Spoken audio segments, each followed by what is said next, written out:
Hello everyone, my name is Mr. Rader. This lesson is for students in participation in government who are looking at the lesson on impeachment.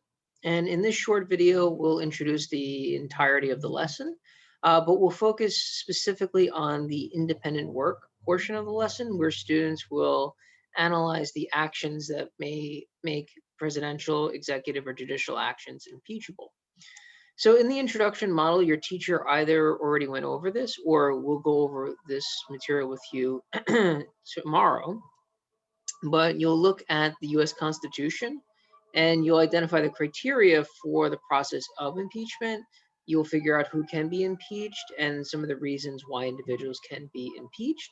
In the resource itself, we can see that the House of Representatives is the body whereby impeachment takes place. They're the initial audience. They're the ones who present the charges of impeachment against a federal official. For example, it could be a president or a judge. And that we see that the Senate oversees these cases. They are the ones who try all impeachments. And we can see that the presidential power of pardons is limited in cases of impeachment. So going back to the lesson itself, when we look at high crimes and misdemeanors, and these are the offenses for which an official can be impeached, we see that the oldest impeachment took place in 1797, and the most recent impeachment was in 2019 with former President Trump. In the independent work for the lesson, you'll look at impeachable offenses document set. And what you'll really want to be able to do is with the other members of your group, you'll want to consider what are the list of actions and conduct that would constitute an impeachable offense. So you'll respond to the questions by clicking in the blue text and typing in your response, either in partnerships or independently. And then as a group, you will identify the actions and conduct that constitutes an impeachable offense. So just looking at one of the documents set, this one is Understanding, quote, High Crimes and Misdemeanors by Akil Rita Mar, who is a law school professor at Yale University.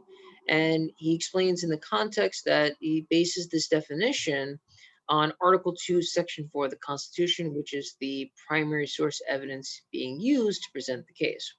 So there are a variety of interesting details in this document, but I just want to point out a few of the things that I highlighted and commented on in the document, which may help you to either review the lesson if you've already done this, or to preview the lesson if you're about to do it tomorrow. So using the phrase high misdemeanors, Akil Rita Mara looks at the context and the connections to high misbehaviors or high misconduct, not necessarily something that would be strictly criminal.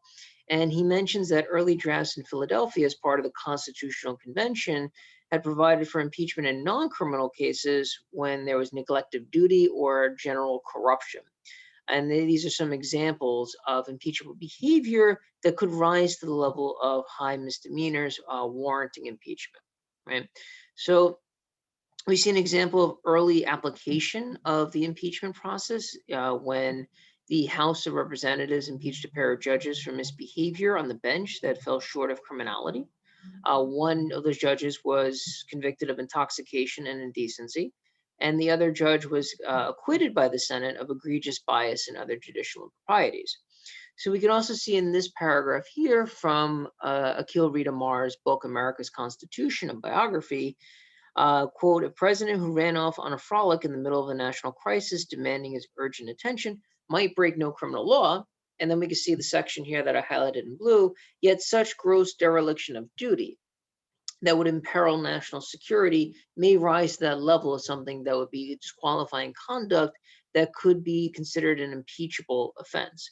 And then the writer also goes into a discussion of what does it mean in terms of high crimes and misdemeanors, and what does the term high actually mean. And he gives two very clear examples of this: treason and bribery, which could then be used to help you complete the wrap up portion of the lesson with the other people in your group. All right, so that will do it for today. Hopefully, this gives you either a nice review of the lesson or a good preview for the lesson that you'll see in class relatively soon. And before I go, just in terms of the wrap-up slide, consider this question here.